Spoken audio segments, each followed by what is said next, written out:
आता महायुतीमध्ये काय चाललेलं आहे तेही बघूयात।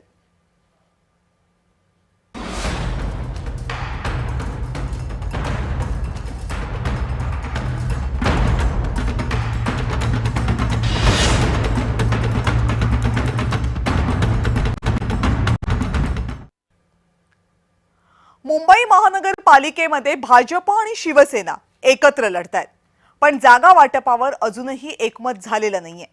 मुंबईमध्ये एकूण 227 जागा आहेत महानगरपालिकेच्या, यापैकी 150 जागा आपणच लढवणार यावर भाजप ठाम आहे।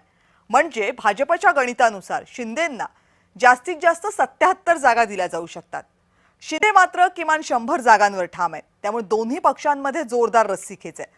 सोमवारी रात्री मुख्यमंत्री देवेंद्र फडणवीस आणि उपमुख्यमंत्री एकनाथ शिंदे यांच्यामध्ये चर्चा झाली, तोडगा निघाला नाही। शिंदेंची अडचण अशी आहे की मुंबईमध्ये गेल्या 60 वर्षांपासून शिवसेनेची संघटना आपले पाय मजबूतीने रोवू नये।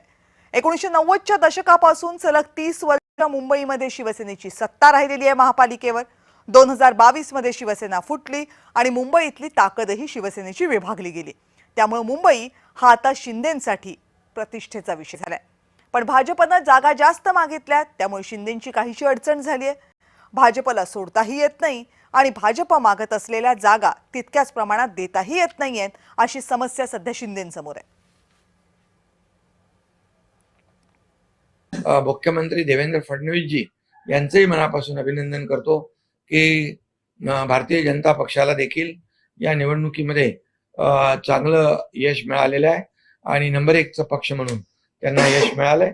आणि शिवसेना देखील या निवडणुकीमध्ये नंबर 2 च्या पक्षाच्या रूपाने या ठिकाणी महाराष्ट्रामध्ये समोर आली आहे।